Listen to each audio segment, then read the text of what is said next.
The universe is going to end. It won't happen for billions of years, but there is no way out. Figuring out how it will end is the challenge of astrophysicists around the world. They're pointing high-tech equipment out toward the heavens to unlock the secret of our fate.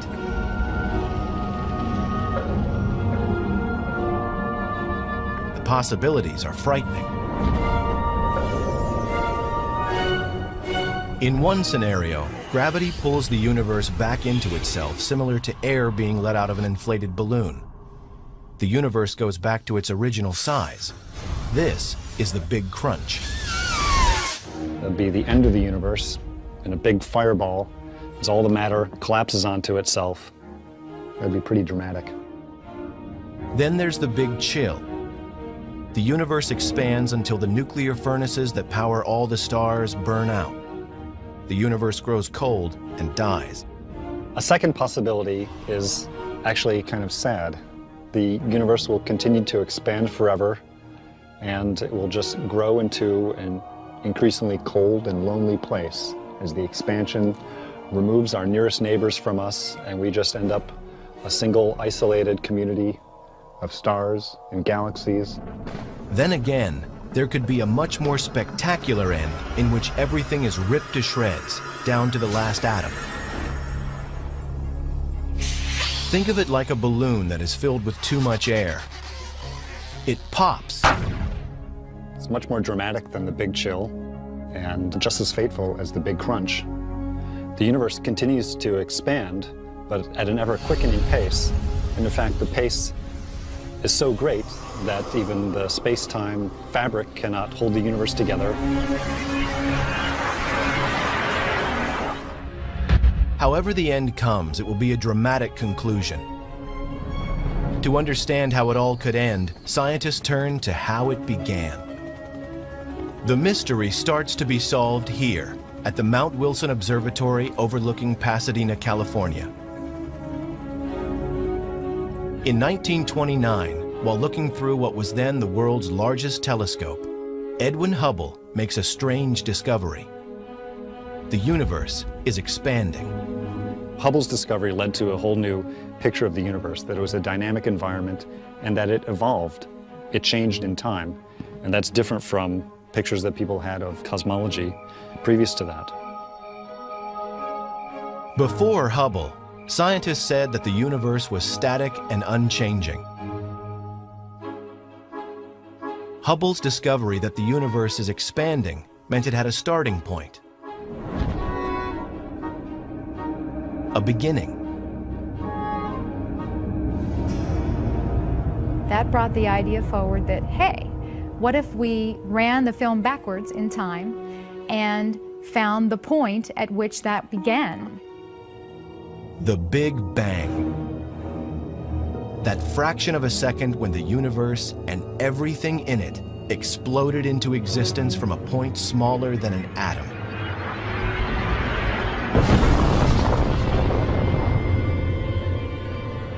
One common misconception about the Big Bang is that we can identify a point in space where the Big Bang occurred.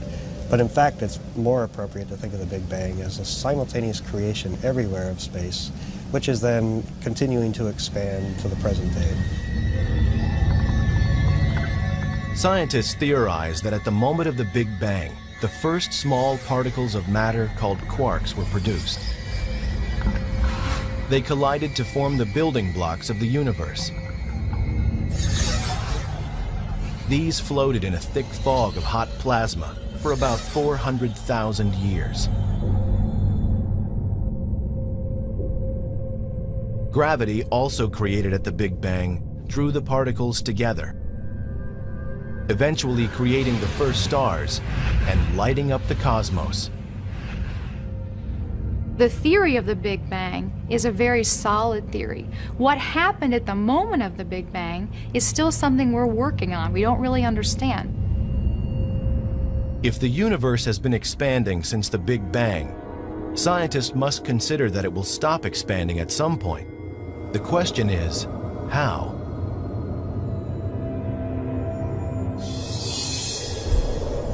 The most obvious answer involves gravity. What goes up must come down. Stars and galaxies and everything else might reverse direction. The universe would collapse in what some scientists call a big crunch. Take the top and then see the other handle and just jerk them apart. A model rocket offers clues to how the big crunch would work. The rocket is like the universe expanding into space out of the Big Bang. An initial bang allows the rocket to overcome the pull of gravity.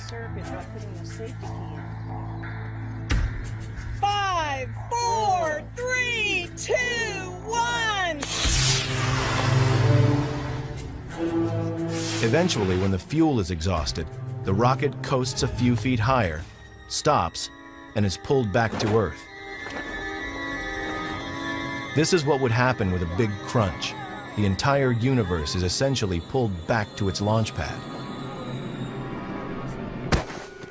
The universe itself has its own momentum, its own energy. It's moving outward. But eventually, there's a point where possibly the universe will stop that moving outward, just like the rocket that we saw, and have to fall back in upon itself and collapse again under the force of its own gravity.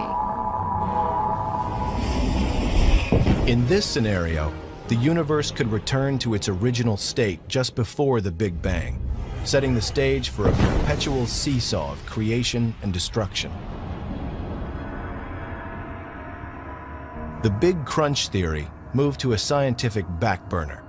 Cosmologists figured out that there must be some form of energy that keeps the universe from collapsing.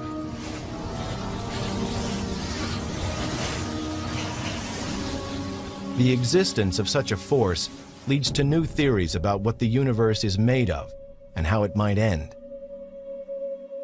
And evidence about how this might play out is found in some of the most powerful and mysterious phenomena in the cosmos: black holes.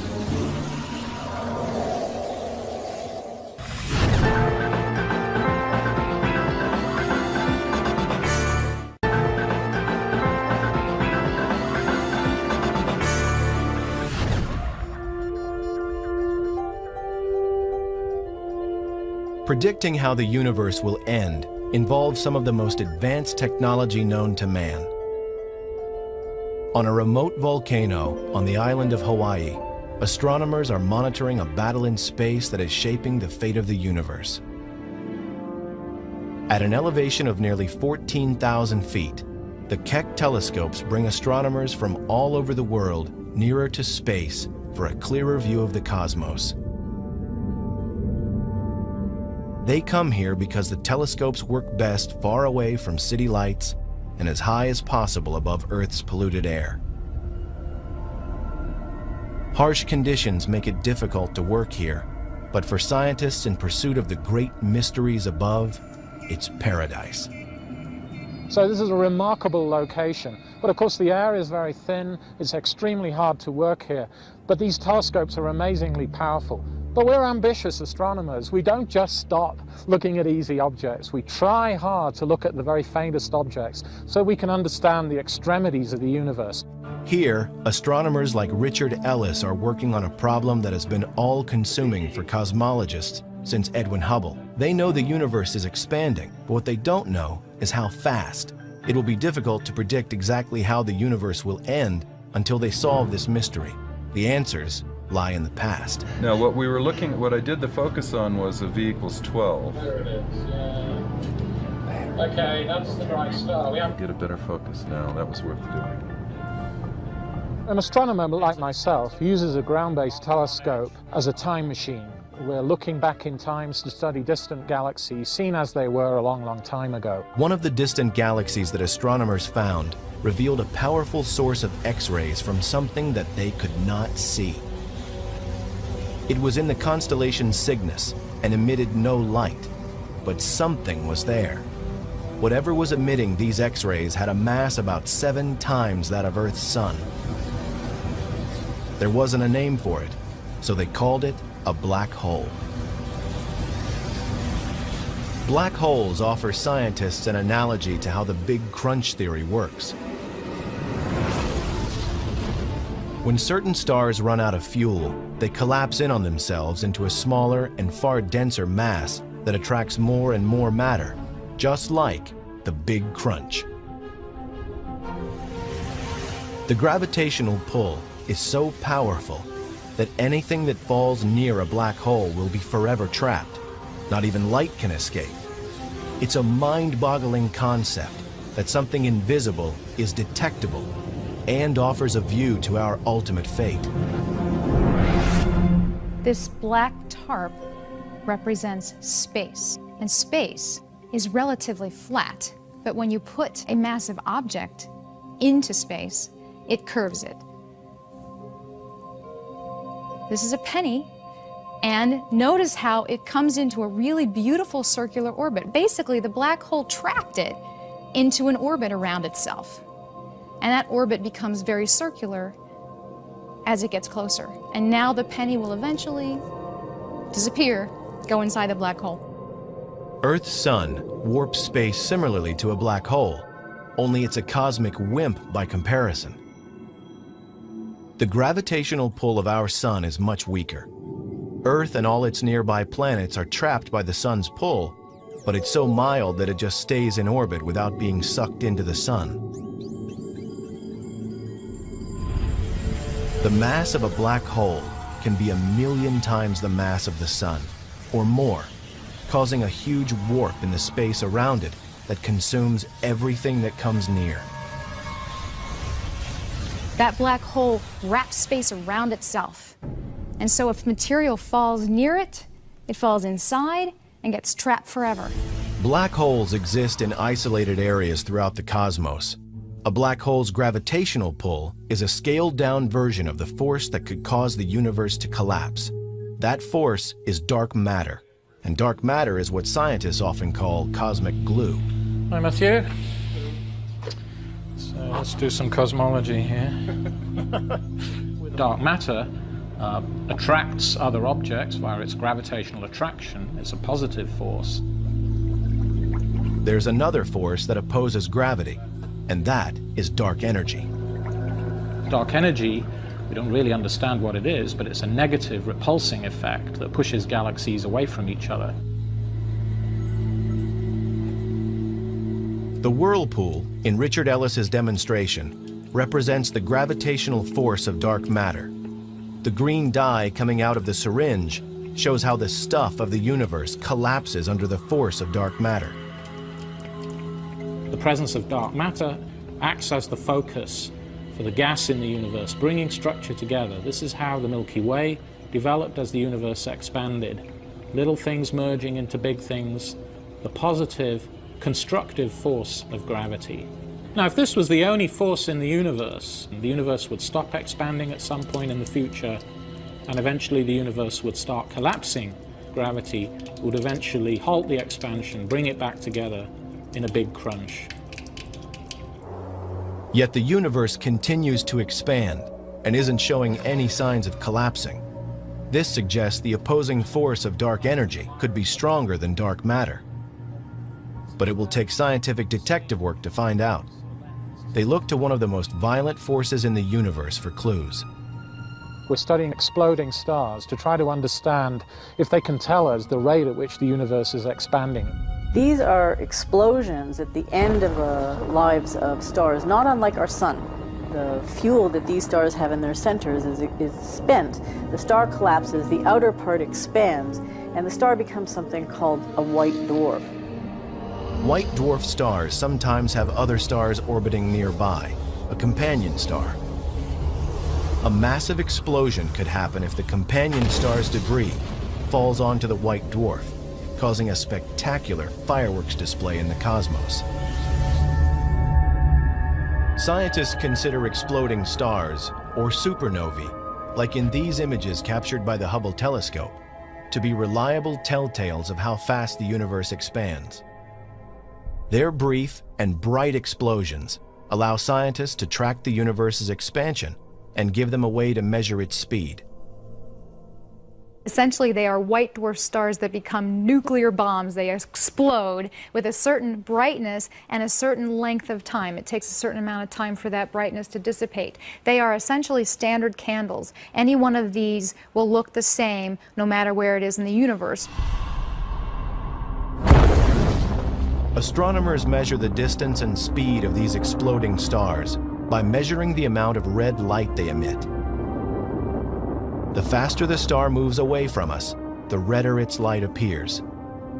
The expansion rate of galaxies containing stars like supernovae can then be used to interpret how the rest of the universe is moving outward. We know this because we can compare the velocities of galaxies with their distances.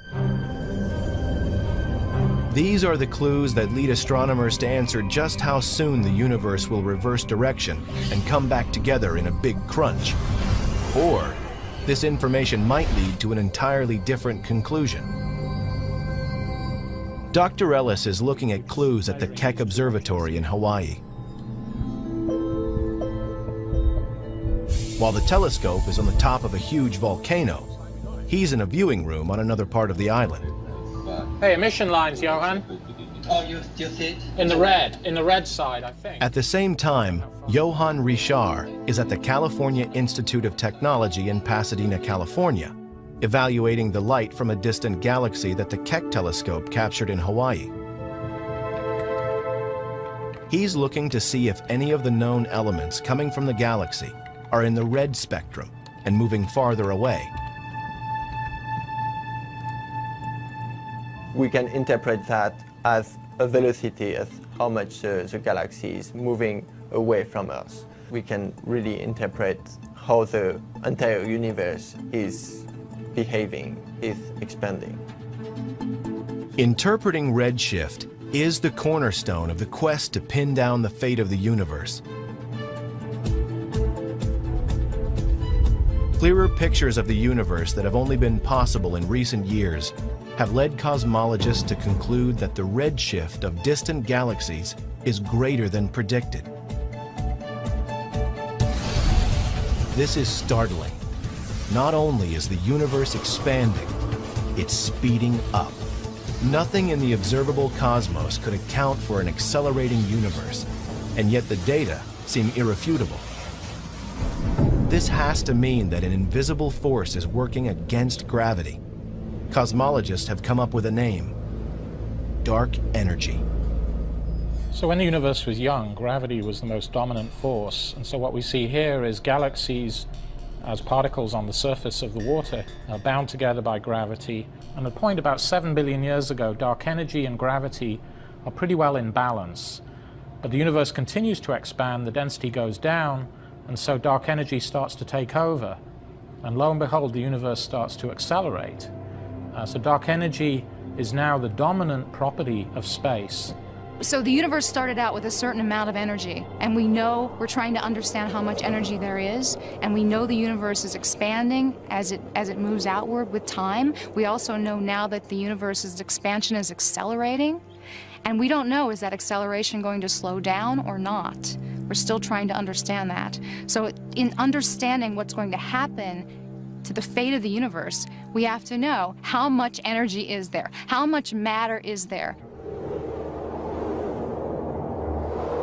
The history of the universe is really a battle between dark matter and dark energy. These two forces are in opposition, and so both the history of the universe and its ultimate fate is really the competition between these two forces. The Big Crunch theory was a result of scientists interpreting that dark matter is the dominant force. But astronomers now suspect that dark energy might be much stronger. If so, the end could be dramatic and violent. It pulls apart solar systems, it pulls apart stars, and eventually it grows so strong that it pulls apart matter itself, breaks bonds, pulls apart atoms, and reduces everything to fundamental particles, and that's the end of the universe. The battle between dark matter, the force that holds the universe together, and dark energy, the force seeking to tear it apart, has set the universe on a path of destruction. If dark matter is the victor, the universe might collapse, If dark energy rules the cosmos, it could rip to shreds. The expansion grows so strong that it tears up the entire universe. It'll be a strange twist of fate. Dark energy, the force that propelled matter to form a magnificent universe, continues to push it outward and drives it to its demise. To find out if dark energy is in fact winning the battle, scientists will first need to know how fast the universe is actually expanding. The most remarkable feature of the universe is that it's expanding. Every galaxy is moving away from every other galaxy. When you look out into the night sky, you see distant stars, galaxies, clusters of galaxies they observe with telescopes, and they're all moving away from us. We can illustrate that with this balloon. As we expand it, we see that every dot drawn on this black balloon, like the night sky, is moving away from every other dot.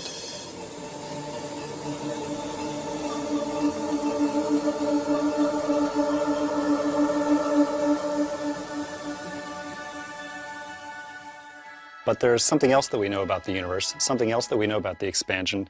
That is that the expansion is getting faster. The universe is accelerating. The size of the universe is getting bigger at a faster and faster rate. And we don't know exactly how fast it's accelerating, but if it's accelerating fast enough, then something really dramatic could happen. The universe could end up tearing itself apart in a big rip.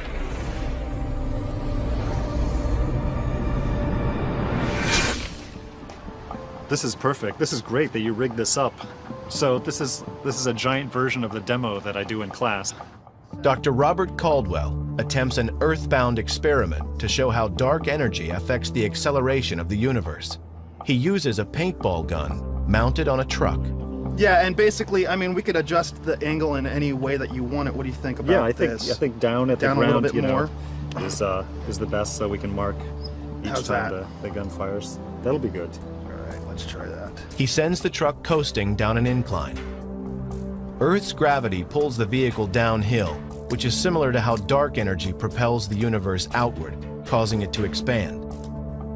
Gravity pulls the truck forward at an increasing speed. The gun fires paint at the ground at regular 1-second intervals. Caldwell measures the distance between the paint dots to calculate just how fast the truck was accelerating. He'll use the data from this experiment to see how gravity's force compares to dark energy's force in the cosmos. We started thinking about the Big Rip when it was discovered that the expansion of the universe was accelerating. The degree of acceleration is not known, and it's the subject of a lot of effort by astronomers today to try and figure out exactly how fast the expansion is growing. What is the past evolution of the universe in detail, and if we can glean from that, what is the future evolution of the universe? It's not known exactly how fast it's accelerating. There's some evidence that the acceleration is beyond a certain threshold, and beyond that threshold, there's a runaway effect that could take place, and it would rip apart the universe. Good luck. Fantastic. I think we've got some good data. Excellent. How do we measure this? Great. Give you that end. All right. I'll take this. 5 feet 8.5 inches. The point of the paintball experiment is to find parallels between the truck propelled by the invisible force of gravity and the accelerating universe. I'm glad we got the long tape measure because it's really growing pretty fast, the interval. Within a few measurements, the distance between the paint spots increases by nearly 7 times. If the truck were in space, at this rate, it would travel faster than 100 miles per hour within a minute, and over 1,000 miles per hour within 10 minutes. They're getting big now.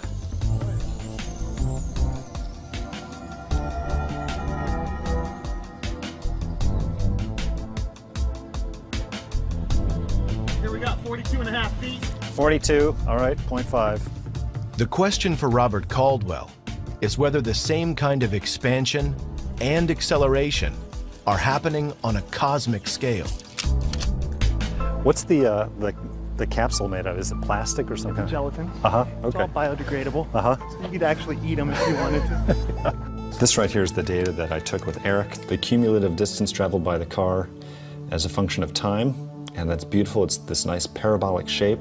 That's exactly what you expect for an accelerating body.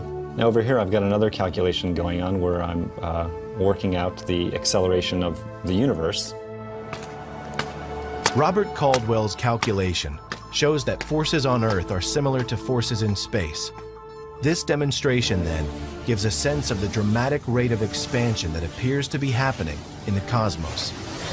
By eye, it might be difficult to appreciate how good a fit it is, but I can tell you that the weight of the statistics indicates that an accelerating universe is a very good fit to this data.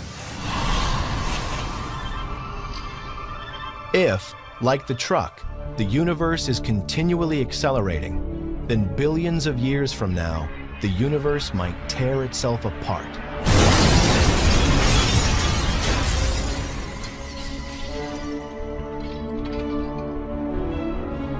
All the distant stars and galaxies will be pulled away from each other. They'll be pulled away from us. But moreover, we won't have time to grow cold and lonely. It'll actually be pretty exciting and dramatic and violent. Stars are ripped apart, planets are ripped apart, and even atoms are torn apart before the universe ends. It wouldn't happen for at least 50 billion years, but still it's an interesting fate for the universe. What would atoms ripping apart look like? Things like coffee cups are solid. Atoms join together to create something that will hold a cappuccino without leaking a single drop. Zoom in through the cup, like sailing through the cosmos, past the molecules and into the atoms. The solid cup is nothing more than a fabric of atomic particles that formed a bond to become matter. If these particles were to move apart, the bonds that hold this cup together stop working. The atoms no longer support molecules.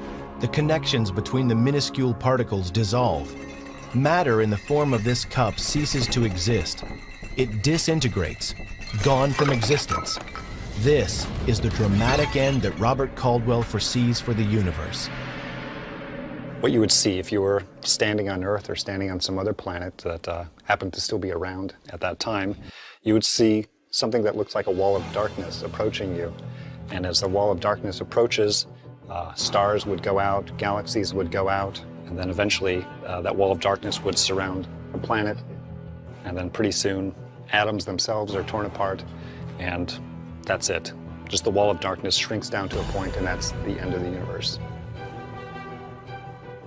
According to Robert Caldwell, that moment is still billions of years off, leaving plenty of time to refine the research. In a way, this is like a detective story. We're trying to figure out what is the culprit, or who is the culprit responsible for the cosmic acceleration. We think we know its name. We call it dark energy, but we don't know the modus operandi. We don't know exactly how it works. And what's needed is more information about the physics behind the dark energy. We want to know exactly what it does and exactly what it's made out of. And in answering those questions, we'll be able to figure out exactly what is the fate of the universe. The Big Rip is one theory. Cruising just above Earth's atmosphere and peering deep into space, the Hubble telescope provides scientists with clues to a less violent, but equally unavoidable, end of the universe.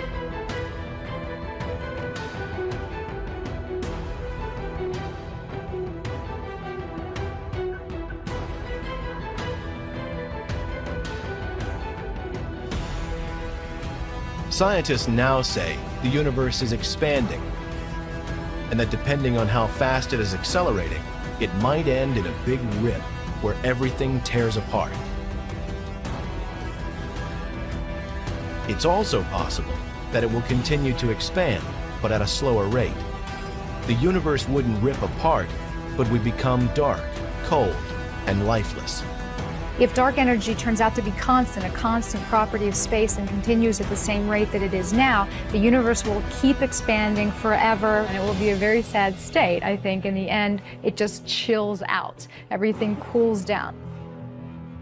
Evidence for the Big Chill and all of the theories for the end of the universe, in part, come from the Hubble Space Telescope.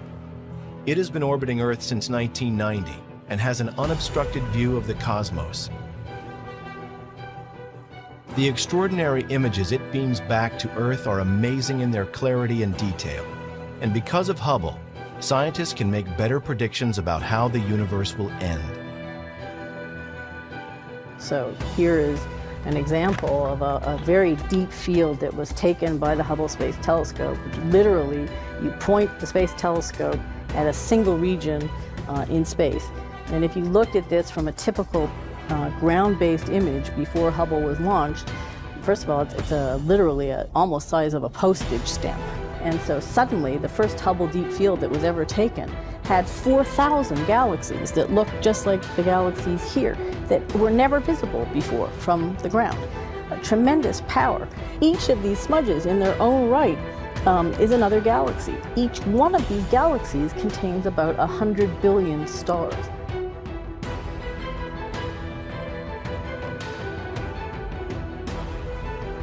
Hubble sees more than just stars and galaxies.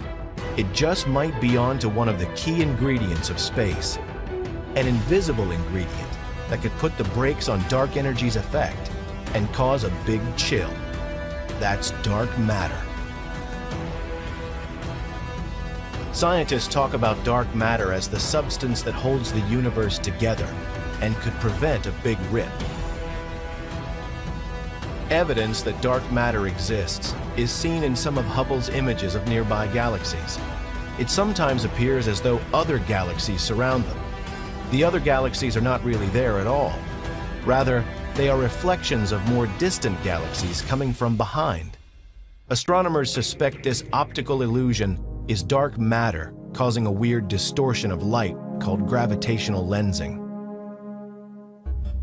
The light from the more distant galaxies is literally bent by the curvature of space caused by stars and dark matter in its path. The more dark matter there is between Earth and the distant galaxy, the more the light will be bent and the greater the force to cause a big chill. The gravitational lensing is a tremendous tool for the astronomer because we can measure the distortion in background galaxies and use it to trace the distribution of dark matter on various scales. We're looking at a distribution of idealized galaxies here on the sky, and the light from these distant galaxies is passing through clumps of dark matter. What you look at is not really what's happening. It's a bit like wearing spectacles and not knowing that you're wearing them. And if you can tell how much that bending is occurring, you can map the dark matter, and you can also see, well, if there's dark matter there, is the universe around that dark matter behaving the way it should given the gravity or not? If it's slightly gravitating less, then dark energy might be changing in those places. Identifying which energy force dominates, dark matter or dark energy, will give scientists more confidence about whether a big chill or a big rip will be our fate. The best evidence shows dark energy as the driving force, but by how much? Solving this mystery depends on astronomers finding ways to measure how fast the universe is moving. On Earth, it's simple to determine how fast something moves. An airplane, for example, is relatively close. We can look at it and calculate its speed by estimating the distance it travels and timing how long it takes to get from one point to another. But a star's light can travel for millions or billions of years before it can be seen on Earth. By the time its light gets here, the star will be long gone, and it's too far away to gauge its speed or distance traveled with any certainty. The universe is expanding, only scientists cannot give precise answers about how fast. The mystery moves closer to being solved by imaging the cosmos with greater precision.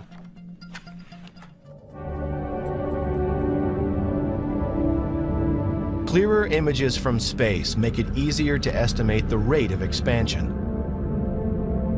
If the universe continues to expand with time, then ultimately all of the energy sources, the nuclear furnaces and stars, would run out and die, and the universe would actually get very cold, and there'd be something called a big chill.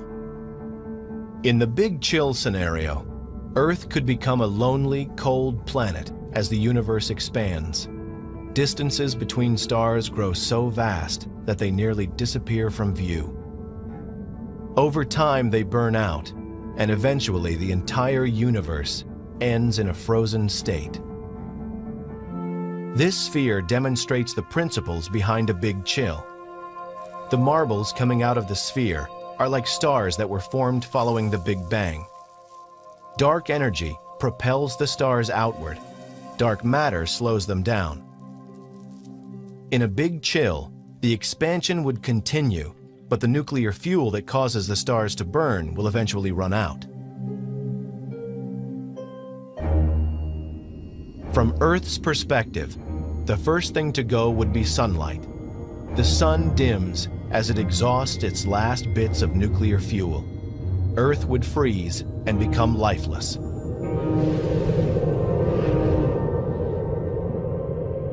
And billions of years after humans are gone, the cosmos expands out of view.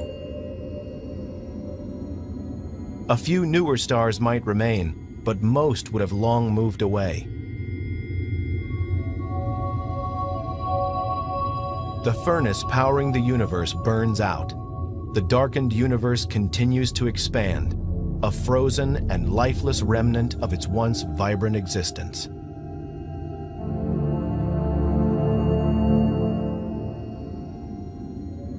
Eventually, if this keeps going, if nothing changes in the composition of this energy density, the universe will continue to expand forever. It's going to get colder and colder, and eventually even our neighboring galaxies will be receding from us so fast that we won't be able to see them. So the universe is going to get cold and dark, and it will be a very lonely place. Astronomers have much to learn about the influence of dark energy and dark matter, and much of the newest information is coming from this probe in deep space. It's sending back information that's helping scientists to interpret the history and the fate of the universe.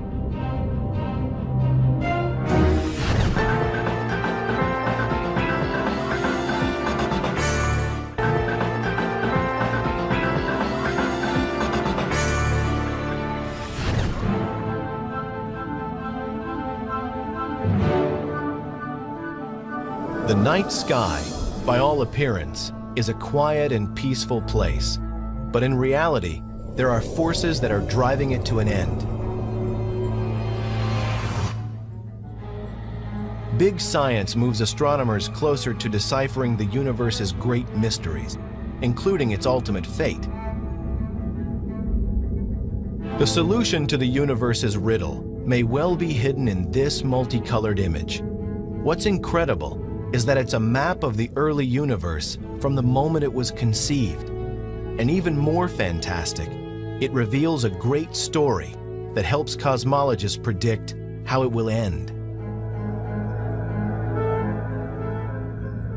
The machine that captured this is called WMAP, a NASA satellite that's working around the clock to chart the cosmos. What we're looking at here is the edge of the visible universe. It's the light that WMAP measured, it's the remnant heat from the Big Bang, and this is literally the oldest light in the universe that we can see. This fossil relic from the early universe tells us a great deal about what the composition of matter was like, what the expansion rate was like, and really what the conditions were at the birth of our universe. WMAP is one of the great astronomical breakthroughs of the 21st century. Nothing before could give us such a clear image of the energy left over from the Big Bang, energy that scientists call the cosmic microwave background.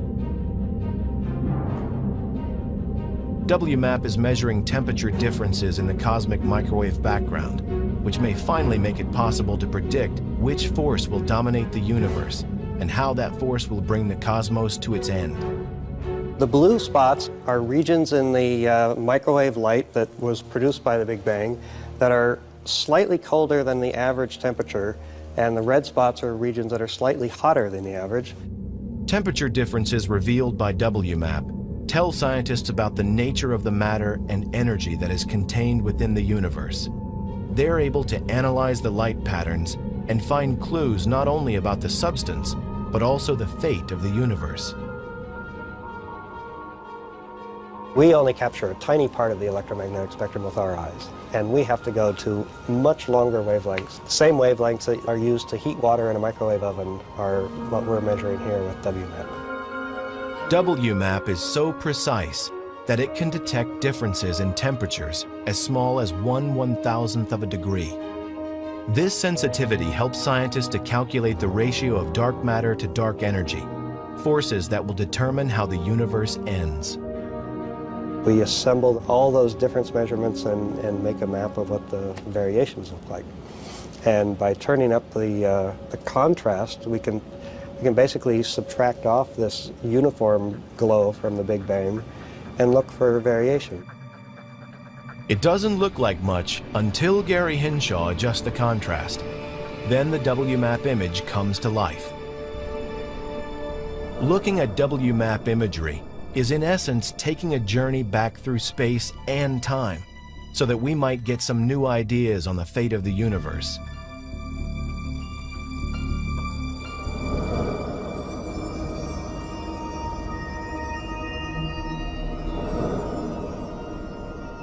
Pulling away from the probe and following the path of the light it is collecting, we pass Mars, Jupiter, and Saturn, whose reflected light takes over an hour to reach Earth. Then, leaving the Milky Way, we pass Andromeda, the next nearest galaxy, whose light takes 2.3 million years to reach us, which means we have traveled 2.3 million years back in time.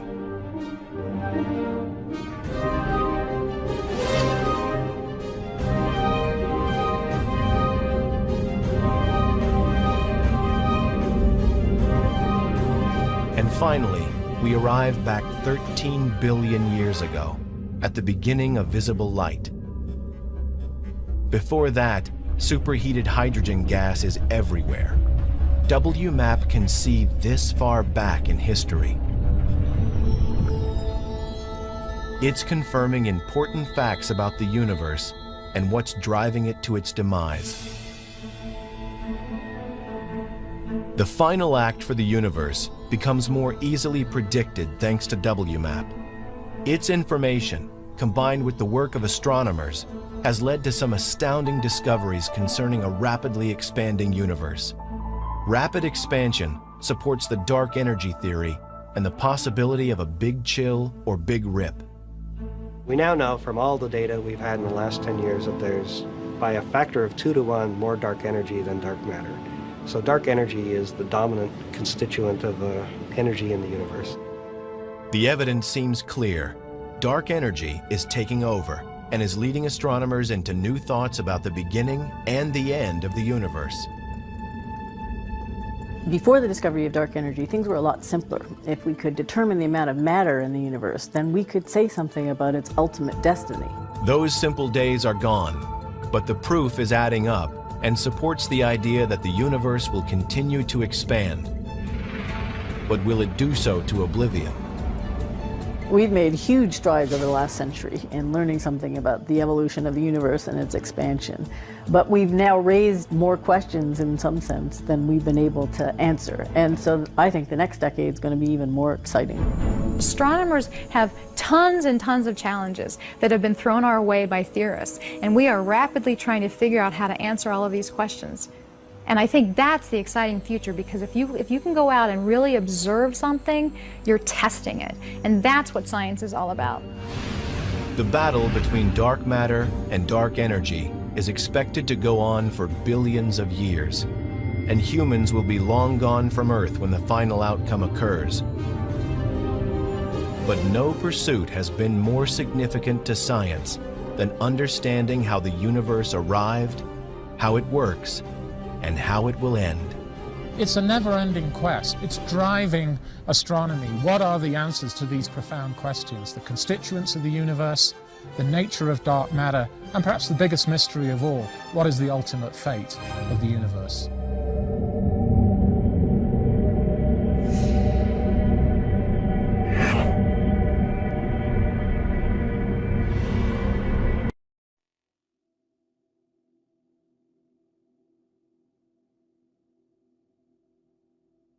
4.6 billion years ago, our sun started to form about 2/3 of the way out on one of the spiral arms of the Milky Way. Our sun is a third-generation star, starting from gaseous clouds and dense nebulae containing many heavy elements. It condensed under the inexorable pressure of gravity until it was hot and dense enough to experience nuclear fusion at its core. As stars go, our sun is an average yellow star.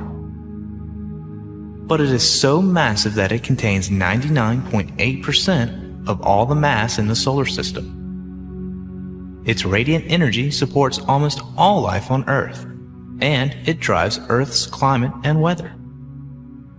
It is almost 900,000 miles in diameter. It has a core temperature of about 15 million degrees, and its surface temperature of about 6,000 degrees. The sun will be fairly stable over the next 5 billion years, at which time it will enter its red giant phase. It will expand enormously so that its outer layers will reach the current orbit of Earth, giving it a diameter of almost 200 million miles. After that, it will live a few billion more years as a white dwarf. Mercury is the smallest planet in our solar system. It is only about 3,000 miles in diameter and has a surface that is pockmarked with craters like our own moon. It is the innermost planet and has an elliptical orbit that takes it within 28 million miles of the Sun at its closest approach, and out to 43 million miles at its most distant. It takes Mercury 88 days to orbit the Sun. And figure this out, sports fans. Although it rotates once every 59 days, the day on Mercury is 176 Earth days long. Oh, it doesn't really have a tail. We added the one in the video to make it easier to see and to show its orbit. And although the scale is correct for the size of the Sun relative to Mercury's orbit, we are showing the planet 100 times larger than it would be if it were to scale as well.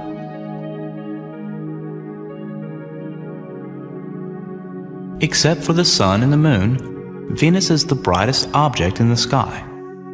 And since it is closer to the Sun than we are, it shows phases like the Moon.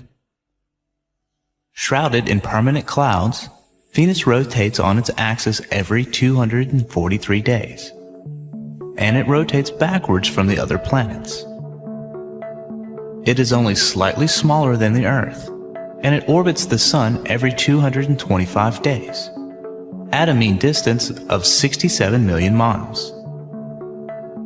But its surface is terribly inhospitable. The atmospheric pressure at the surface is 92 times that of the Earth, similar to the pressure a half a mile down underwater. Its temperature is a balmy 900 degrees Fahrenheit. All in all, not a good vacation spot.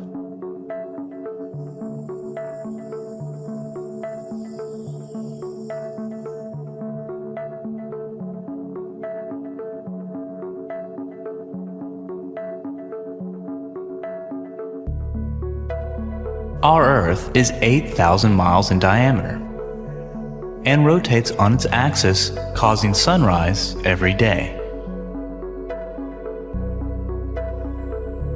It is the largest of all the planets that have a solid surface, and it possesses an unusually large moon for a planet of its size. Since the moon circles the Earth, we think of the moon's motion as circular. But since the Earth-Moon system revolves around the Sun at about 65,000 miles per hour, the Moon's motion in the solar system isn't much different from our own. At 93 million miles from the Sun, the Earth is the third innermost planet, and is the only place in the solar system that we know of that has liquid water.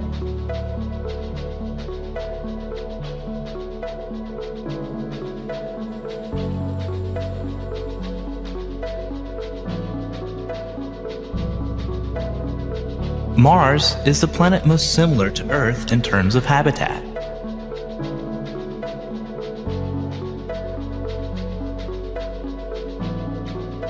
Although smaller than Earth and Venus, it has a thin atmosphere and probably had liquid water on its surface in the past. This attracts our interest and has prompted us to send a plethora of probes. It has 2 orbiting irregular-shaped rocks graciously called moons, which are probably captured asteroids. A day on Mars lasts about 24 hours, very comparable to our own. The volcano called Olympus Mons, or Mount Olympus, is the highest known mountain in the solar system. It is an extinct volcano and is over 3 times the height of Mount Everest.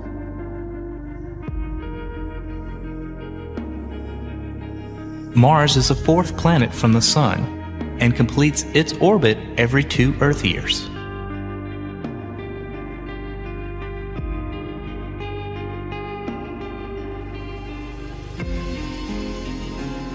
Jupiter is huge.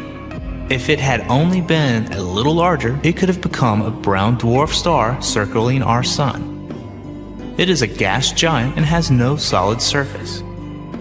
Its atmosphere forms bands of poisonous clouds that circle the planet in opposite direction.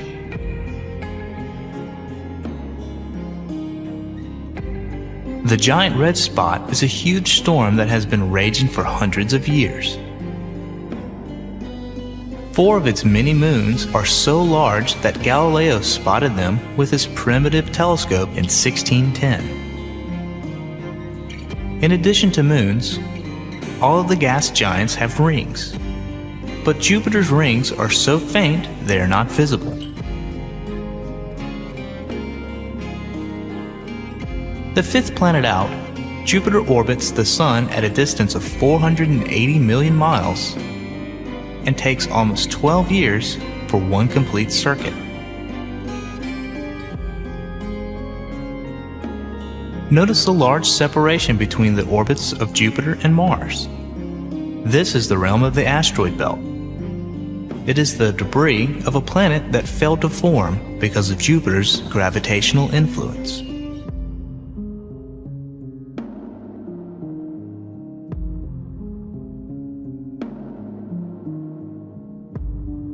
Saturn is the 2nd largest of the planets. Only Jupiter is larger. Like all the gas giants, it has a system of rings. And the rings of Saturn are glorious. Like Jupiter, Saturn also has dozens of moons, and one of them is particularly notable. Titan is the 2nd largest moon in the solar system, and it possesses an atmosphere remarkably like Earth's. It is primarily composed of water ice and rocky material. It is even possible that under the clouds and surface ice, Titan has liquid water and maybe even microbial life. It is 50% larger in diameter than our own moon and 80% more massive.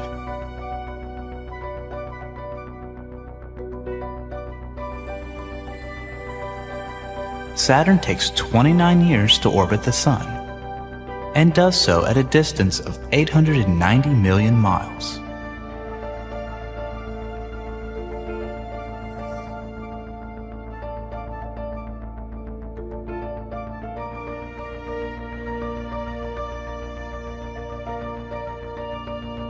Uranus rolls on its side. It is an icy giant of a planet, the 3rd largest in the system.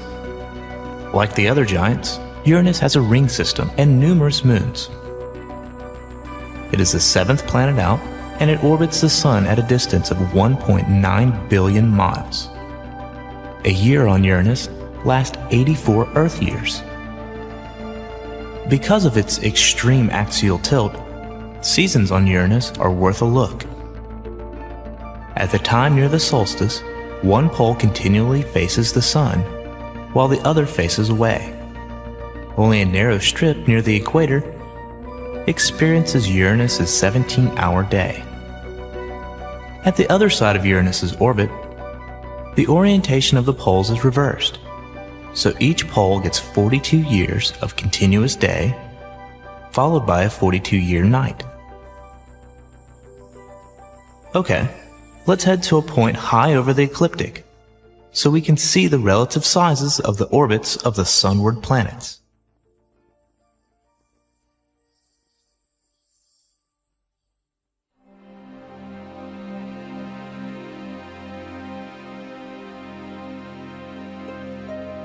Neptune is a blue world. It is the smallest of the giant planets in our system, but still 30,000 miles in diameter.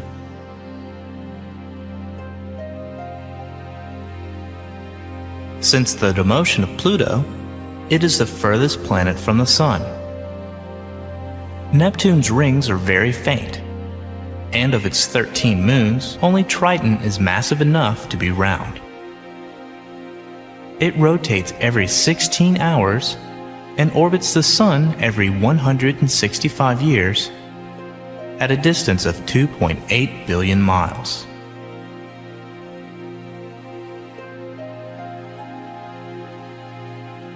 Pluto is now deemed a dwarf planet and a member of the Kuiper Belt. The Kuiper Belt is a region of the solar system that extends just beyond the orbit of Neptune, at about 2.8 billion miles out to about 5 billion miles.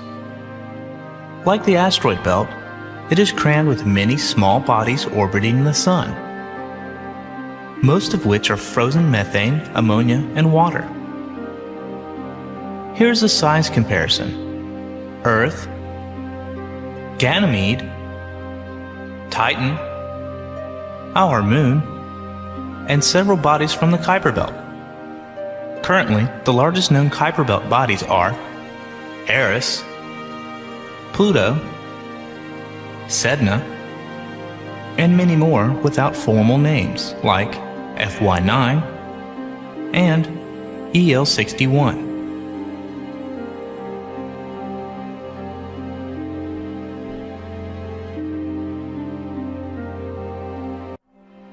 A day on Earth is a deceivingly simple concept. Today we'll examine that day on Earth in detail, perhaps uncovering a few surprises. A day is the length of time it takes the Earth to spin 360 degrees on its axis. Or is it 361? Here is a simple model showing the Earth, the Sun, and some background stars. The Earth travels around the Sun in an ellipse, with the Sun at one focus. The model, of course, is not to scale. Let's begin our examination at noon one day. The Sun is directly above the red line. That will be our reference point. Watching from a high vantage point, we see the Earth complete 360 degrees of rotation. But during that time, the Earth has also moved a bit in its orbit. So even after a 360-degree turn, the Sun is not directly above the same point on Earth that it was at the beginning of the spin. It is not noon of the next day. The red reference line needs to spin a little more than 360 degrees to get us to noon. The 360-degree rotation is called a sidereal day, while the noon to noon rotation is called a solar day. Earth orbits the Sun once for about every 366.26 sidereal days, and once for every 365.26 solar days. Not only that, the length of the solar day varies throughout the year, and for two different reasons. First, because of its orbit is an ellipse and not a circle, the Earth moves faster when it is near the Sun and slower when it is further from the Sun. So the little extra amount of rotation that the Earth needs to do to get from noon to noon changes throughout the year.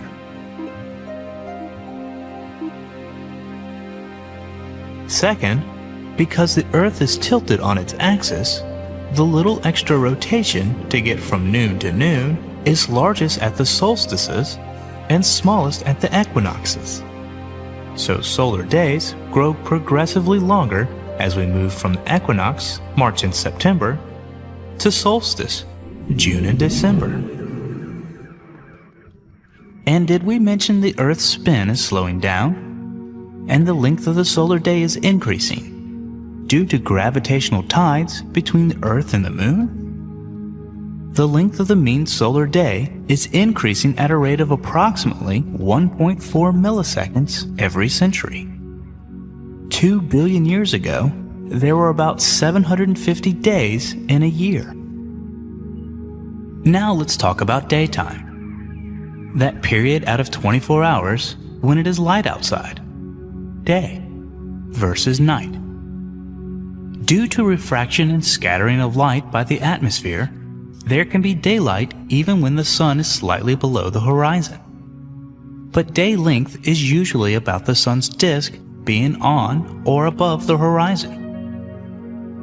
So the day begins the moment the sun's disk appears during sunrise,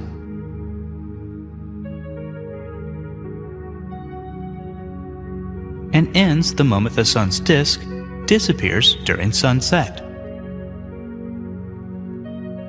At the equator, daytime and nighttime are equal to within a few minutes.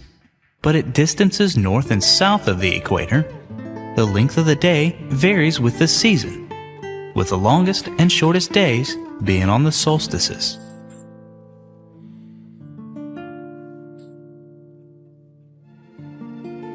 At the poles, once the sun has risen, it stays up for 6 months before it sets again. And during the course of each day, it travels in a complete circle around the edge of the sky.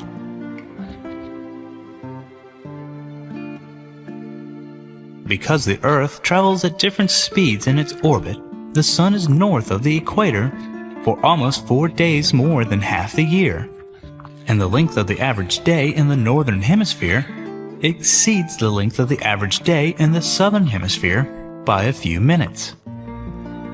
In the northern hemisphere, the Arctic Circle is the southernmost latitude where 24-hour daylight can occur at least 1 day in a year. In the southern hemisphere, the Antarctic Circle is the northernmost latitude where 24-hour daylight can occur at least 1 day in a year. And daylight savings time is like the old man who cut off one end of the blanket and sewed it on the other end to make it longer.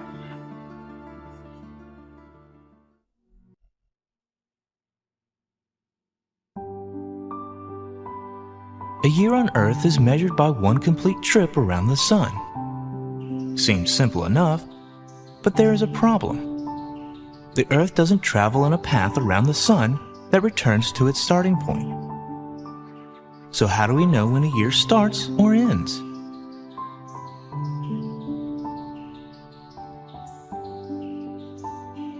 Well, one way, called a sidereal year, measures our orbit against the distant stars.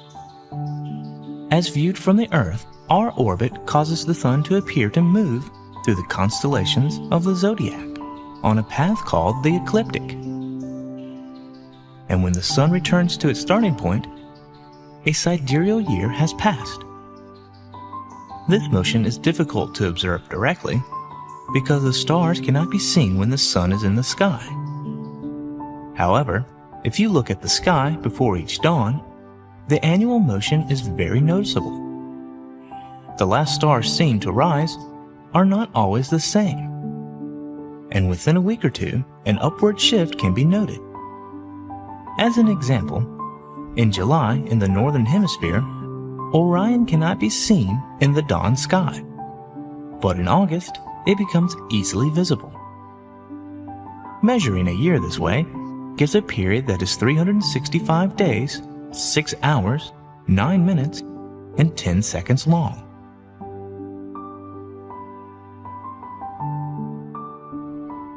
Another possibility is to measure the year against the passing of the seasons. Because of the tilt of the Earth on its axis, the position of the sun in the sky changes from day to day throughout the year. If we were to take a picture of the sun at noon regularly throughout the year, we would see the sun moving on this path called an analemma. On the days in its orbit when the Earth is at a maximum tilt towards or away from the sun, the length of the daylight is at a maximum or a minimum. These days are called solstices, and the sun will be at the top left or bottom right of the analemma. On the days when the Earth's tilt is perfectly sideways to the sun, the day and night are equal in length. These are the equinoxes, and the sun will be at a latitude-dependent position in the analemma. When the sun goes from one vernal equinox to the next, a tropical year has passed. Measuring this way gives a year that is 365 days, 5 hours, 48 minutes, and 46 seconds long.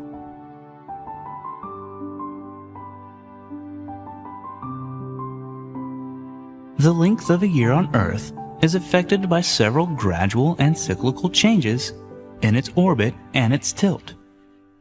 First, there is the precession of the Earth's axis. Over a period of about 26,000 years, the Earth's axis traces out a circle in the sky. One result of this is that the North Star changes over time. Right now, the Earth's axis points towards Polaris. 5,000 years ago, the axis pointed to a star in the constellation Draco. And 12,000 years ago, the brilliant star Vega was the pole star. And because of the 26,000-year cycle, Vega will be the pole star again in 14,000 years. The precession of the equinoxes is caused primarily by gravitational forces of the sun and the moon acting on the Earth. While the axial tilt is the primary cause of seasons on the Earth, the distance from the sun, which changes throughout the year because of the elliptical shape of the Earth's orbit, contributes a small bit of temperature variations throughout the year as well. When the axis is aligned so it points towards the sun during perihelion, one hemisphere will have a greater difference between the seasons, while the other hemisphere will have milder seasons. The hemisphere, which is in summer at perihelion, will receive much of the corresponding increase in solar radiation. But that same hemisphere will be in winter at aphelion and have a colder winter. The other hemisphere will have a relatively warmer winter and cooler summer. When the Earth's axis is aligned such that aphelion and perihelion occur near the equinoxes, the northern and southern hemisphere will have similar contrast in the seasons. At present, perihelion occurs during the southern hemisphere's summer, and aphelion is reached during the southern winter. So the southern hemisphere seasons are somewhat more extreme than the northern hemisphere seasons when other factors are equal.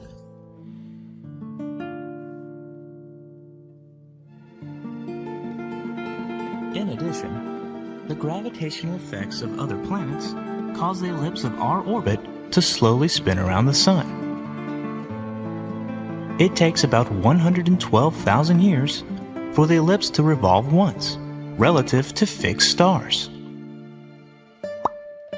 When considered together, the two forms of precession add, and it takes about 21,000 years for the solstice to go from aphelion to aphelion. The dates of the perihelion and the aphelion advance each year on this cycle, an average of 1 day per 58 years. The eccentricity of the Earth's orbit is a measure of how round or how oval the orbit shape is. Over thousands of years, the eccentricity of the Earth's orbit varies as a result of gravitational attractions among the planets, primarily Jupiter and Saturn. The orbital eccentricity cycles with a period of roughly 100,000 years. As the eccentricity of the orbit evolves, the semi-major axis of the orbital ellipse remains unchanged, so the length of the sidereal year remains unchanged. As the Earth travels in its orbit, the duration of seasons depends on the eccentricity of the orbit. When the orbital eccentricity is extreme, the seasons that occur on the far side of the orbit are substantially longer in duration. In addition to axial precession, there's the axial tilt, the angle the Earth's rotational axis makes with its orbital plane. It is currently about 23.4 degrees and is declining. This tilt varies from 22.1 degrees to 24.5 degrees. It makes one complete tilt and back every 41,000 years. This change in tilt is directly related to ice ages on Earth. The last maximum tilt occurred in 8700 BC, and the next minimum tilt will happen in 11,800 AD.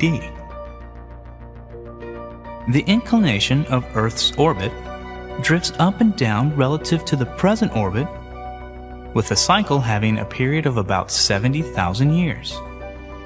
And the orbit also moves relative to the orbits of other planets as well. By calculating the plane of unchanged total angular momentum of the solar system, we can define the orbital plane called the invariable plane. It is approximately the orbital plane of Jupiter. The inclination of the Earth's orbit has a 100,000-year cycle relative to the invariable plane. This 100,000-year cycle closely matches the 100,000-year pattern of ice ages.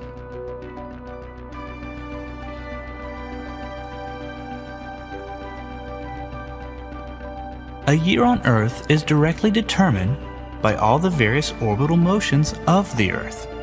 So, if someone tells you how many years old they are, you might ask them, is that sidereal, tropical, or anomalous years?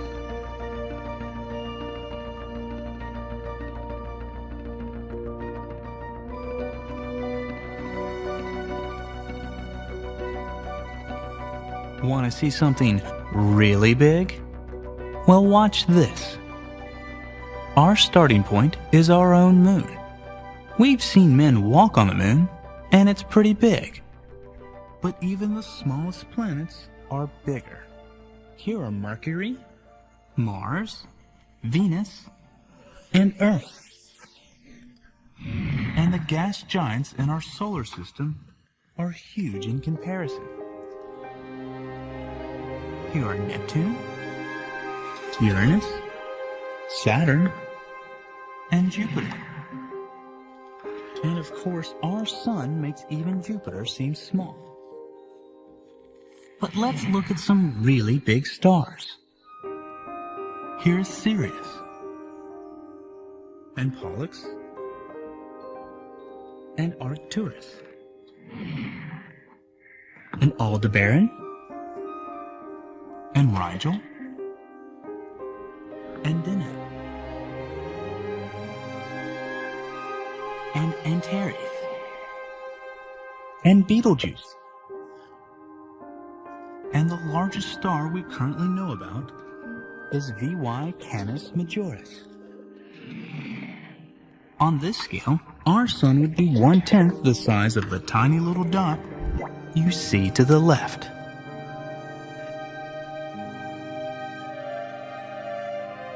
We know mass distorts space.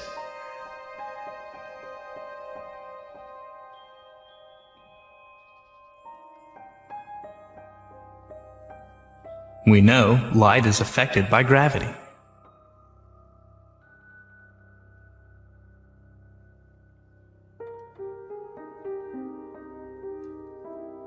And we know Einstein's theory of general relativity makes possible one of the strangest objects ever imagined by physicists. If you could create a large enough distortion in space-time, by placing enough mass in a small enough space, you could create a region of space-time so strongly curved that nothing, not even light, could escape it. And since nothing can travel faster than the speed of light, anything that entered this region of space-time would be trapped there until quantum mechanical effects allowed it to escape. Black holes can come in any size and have any mass. All that is required is that enough mass can be concentrated to the point where it collapses under its own gravity. Stellar mass black holes are formed when stars 20 or more times the size of our own sun finally run out of fuel in their cores. They rapidly cool and collapse, and the shockwave from the collapse blows the outer layers of the stars to bits in a colossal explosion called a supernova. But the small, dense core of the star can remain bound together by the force of gravity. As it continues to collapse inward under its own weight, the atomic particles of the core are smashed together until all that is left is a black hole. In its center lies the singularity, the mass of an entire star crushed into a single point in space. Surrounding that is an invisible shell called the event horizon. This is the cosmic point of no return. Once inside the event horizon, nothing, not even light, can escape except through quantum mechanical processes. Supermassive black holes may contain billions of times the mass of our sun. These monsters lie at the center of every large galaxy. Micro black holes have tiny masses at which the effects of quantum mechanics are very important. Black holes of this type have been proposed to have formed during the Big Bang and would quickly evaporate due to said quantum mechanical effects. At the end of their life, it is believed that they would emit a sudden burst of energetic particles, but no such bursts have been detected as of 2008. We can never see into or directly know about what happens inside the event horizon of a black hole. In effect, any object that crosses this imaginary line has left our universe for good. But if nothing, not even light, can escape a black hole, then how do astronomers manage to detect them? It is possible to imagine spotting a solitary black hole by observing the bent starlight from behind it. But a better chance of detecting one would arise if they were not alone in space, but accompanied by another star. This black hole is drawing matter from a companion star, which orbits it at a distance safely outside the event horizon. As the gas spirals into the black hole, it heats up and emits huge quantities of high-energy radiation. Intense radiation emerging from a small area, or stars orbiting small invisible companions, these are telltale calling cards of a black hole.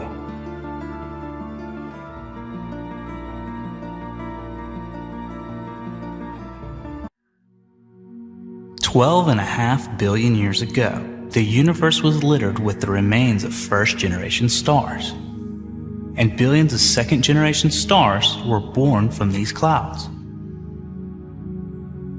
Small groups of these new stars were drawn to each other gravitationally and merged to form ever larger and larger groups.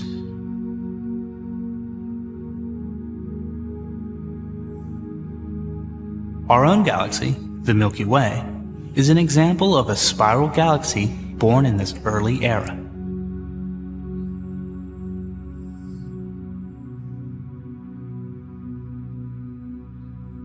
Today, it contains about 200 billion stars and is still growing as it absorbs small neighboring clusters of stars.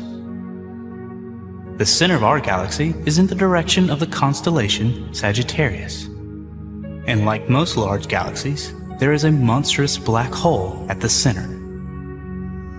The disk of our galaxy is about 100,000 light years across, and on average is only about 12,000 light years thick. Our own sun is a third-generation star and is located about 2/3 of the way out on the spiral arm named Orion. We are about 26,000 light years from the center.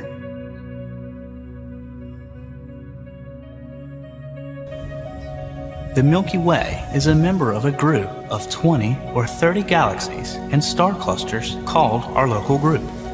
The largest galaxy in this group is our sister spiral galaxy, Andromeda. Is it possible for distant galaxies to be moving away from us faster than the speed of light? And if it is, would it be possible for us to see them? Surprisingly, the answer to both questions is a resounding yes. How is that possible? How can something travel faster than the speed of light? Today we will try and paint an accurate picture of the universe based on the lambda cold dark matter model, which is the best cosmological model today. Once we have painted that picture, the answers to our questions will be straightforward.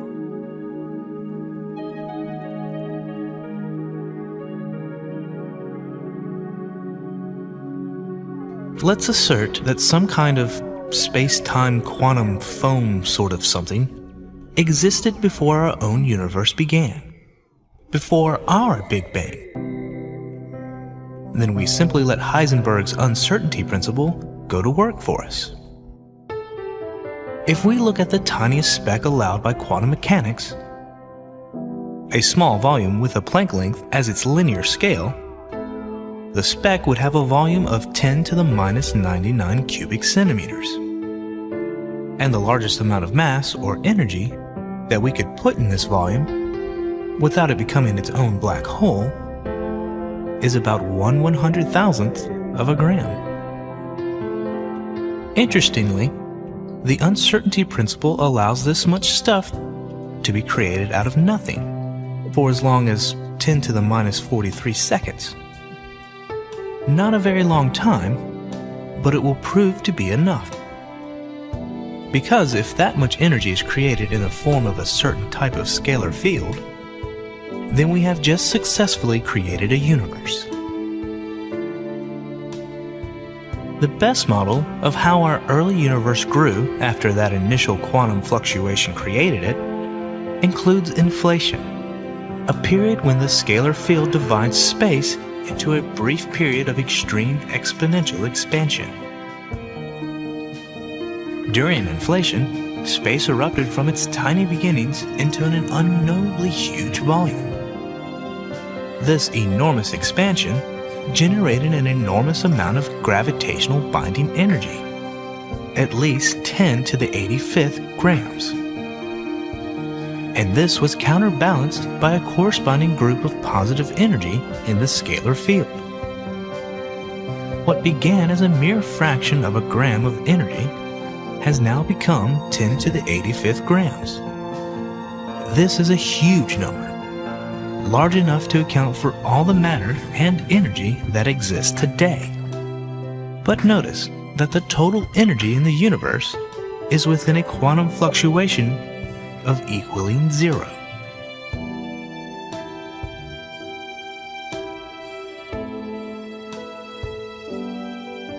As a byproduct of the enormous growth of space during the inflationary period, tiny quantum fluctuations grew into macroscopic fluctuations in the density of the scalar field, making it ever so slightly lumpy. This lumpiness provided the seeds for the formation of stars and galaxies and all the structure we see in the universe. At the end of inflation, the temperature throughout all of space was still enormously hot.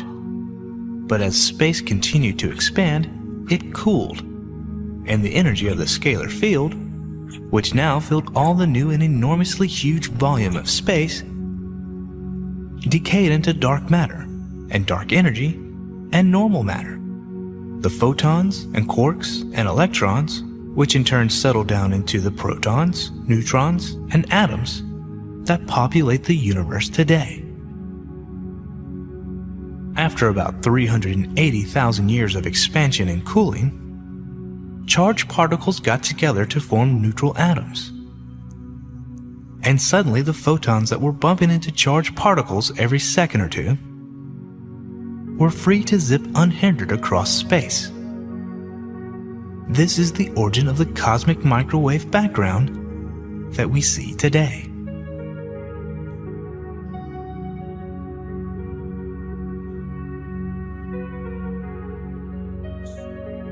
Let's let this volume of blue dots represent all of space at that era.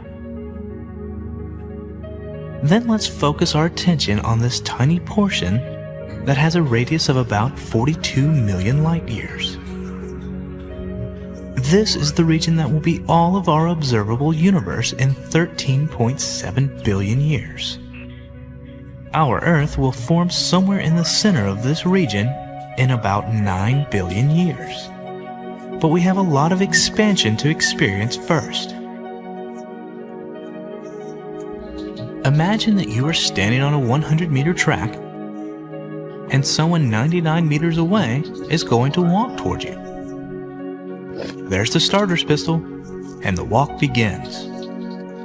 But there's a problem. The track is stretching, growing longer as he walks. He takes a 1-meter step every second, but the track grows 1 meter for every 100 meters every second. After 10 seconds, the walker has taken 10 steps, but the remaining 89 meters has grown so that he still has 98 meters from you. Another 10 seconds, and he's still almost 97 meters away. It will take him 460 seconds, but he will eventually reach you. And during that time, the track is stretched so that it is now 10,000 meters long. The other end of the track is now moving away from you much faster than the walker can walk. If he had to start there now, he would never get here.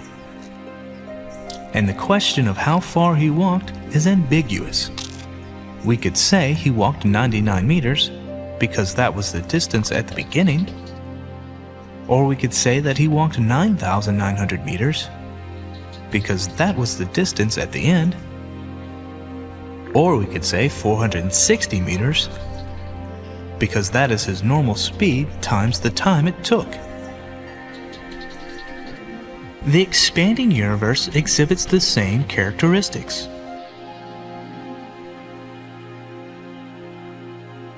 Light from the edges of the 42 million light-year sphere began their journey to the spot where the Earth will develop about 13.7 billion years ago.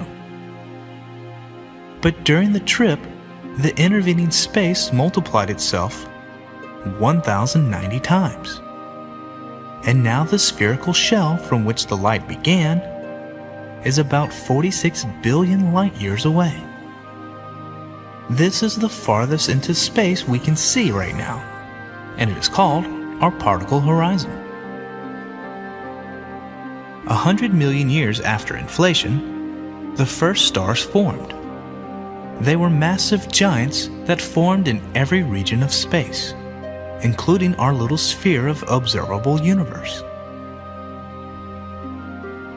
Those that formed on a shell a little inside our expanding particle horizon are just visible today. The light from these primitive giants has been traveling over 13 billion years. And the shell of space where they formed is now over 36 billion light years away.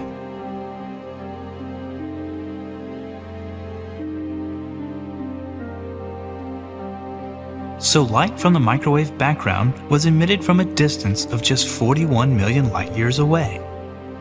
And that distance is now 46 billion light years. And light from the earliest stars was emitted from a distance of 1.5 billion light years. And that has grown to 36 billion light years. Due to the faster-than-light expansion of space in those early years, the light was actually moving away from us for billions of years before the slowing expansion allowed it to start moving towards us.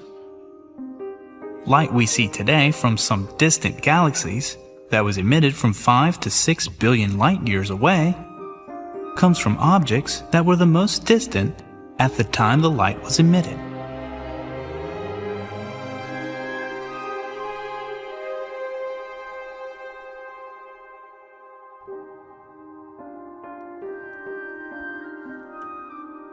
Massive objects like the Earth and the Sun, that are gravitationally bound to one another, can overcome the expansion of space between them. Space is expanding in our system, but the distance from the Earth to the Sun does not change because of this expansion. Why?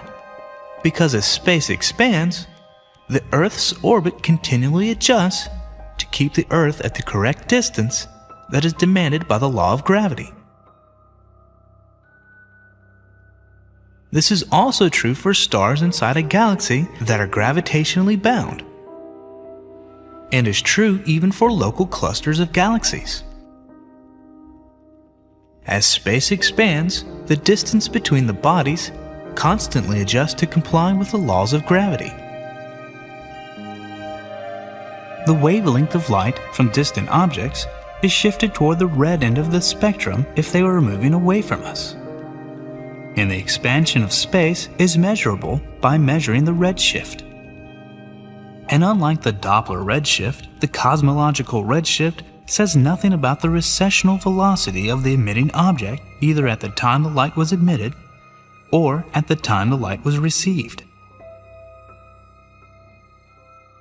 Hubble's law says the further away an object is, the faster it is receding without limit. So, there are always objects far enough away to be receding faster than the speed of light. Objects we see with a redshift of about 1.46 are moving away from us at the speed of light, and all objects with larger redshifts are receding faster than the speed of light. Most objects in the extended universe are traveling away from us with velocities fast enough that we will never see them. In effect, we have an event horizon, and events beyond our event horizon are effectively unknowable to us. Objects that have a current redshift of about 1.8 are currently about 18 billion light years away, and are now crossing our event horizon, never to be heard from again.